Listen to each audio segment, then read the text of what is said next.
Blood के अंदर हम पढ़ चुके हैं कि दो तरह की चीजें होती है, ब्लड प्लाज्मा जो कि 55% होता है टोटल ब्लड के, और फॉर्म्ड एलिमेंट जो कि 45% होते हैं। उसके अंदर सेलुलर मैट्रिक्स आ गया, red blood cell, white blood cell और प्लेटलेट्स होते हैं।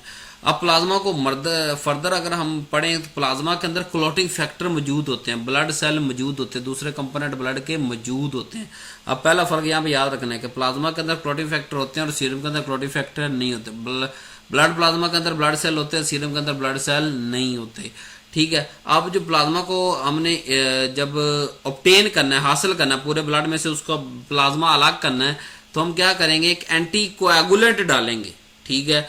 और फिर उसको सेंट्रीफ्यूगेट करके अलग अलग कर लेंगे।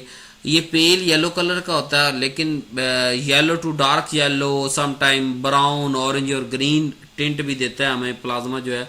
हम प्लाज्मा बाज़ दफ़ा उन पेशेंट को भी डिलीवर करते हैं जिन्हें ब्लड सेल की जो है वो कमी होती है, जैसे हेमोफीलिया बी के अंदर फ्रेश फ्रोजन प्लाज्मा हम देते हैं, क्योंकि प्लाज्मा के अंदर सेल मौजूद होते हैं।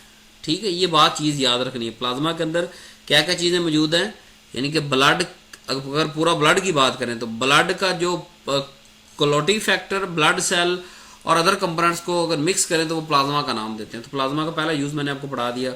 और इसके अलावा ये डायग्नोस्टिक के अंदर भी इस्तेमाल होता है। मैं आपको बार बार कहूँगा कि ये हम प्लाज्मा ले रहे हैं, प्लाज्मा ले रहे हैं, तो ये डायग्नोस्टिक के अंदर इस्तेमाल होता है कि बहुत सी मर्जों को डायग्नोज करने के लिए, लेकिन कम है एज कम्पेयर टू सीरम। आप सीरम को देखते हैं कि सीरम के अंदर क्लॉटिंग फैक्टर नहीं होते, दूसरे कंपोनेंट जैसे एंटीबॉडीज, हार्मोन्स और इलेक्ट्रोलाइट्स मौजूद होते हैं। अगर हमें ब्लड के इलेक्ट्रोलाइट्स चेक करने हैं कितने, तो हम क्या लेंगे, सीरम लेंगे, प्लाज्मा नहीं लेंगे। अगर हमें ब्लड के सेल मालूम करने हैं कितने हैं, तो हम प्लाज्मा लेंगे, सीरम नहीं लेंगे। ठीक है।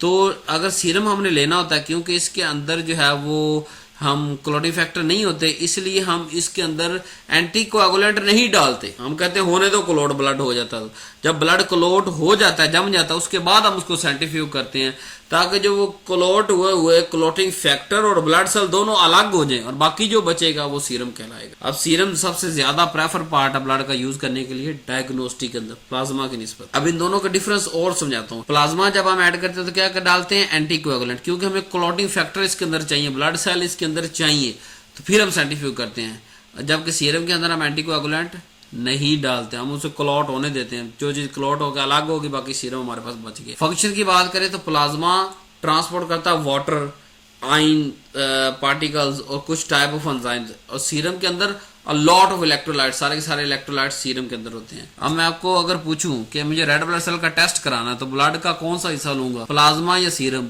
ये जवाब आपने कमेंट के अंदर देना है। ऑफ कोर्स हमें प्लाज्मा चाहिए ना। प्लाज्मा अगर हम लेंगे, उसके अंदर ब्लड सेल मौजूद है, ब्लड में से प्लाज्मा अलग करेंगे और उसमें से रेड सेल, ब्लड सेल, ये व्हाइट ब्लड सेल, ये सारे सेल गिन लेंगे। अगर हमें इलेक्ट्रोलाइट्स लेने हैं तो हम क्या लेंगे, सीरम अलग करेंगे ब्लड से, और सीरम के अंदर सारे इलेक्ट्रोलाइट काउंट करके देते हैं, सोडियम इतना, पोटेशियम इतना, फलाना इतना, फलाना इतना। इब्न सुल्तान फार्मेसी यहाँ पूरे पाकिस्तान से आप जो है वो एक मुनासिब रेट पे मेडिसिन खरीद सकते हैं, एक डिस्काउंटेड रेट पे खरीद सकते हैं।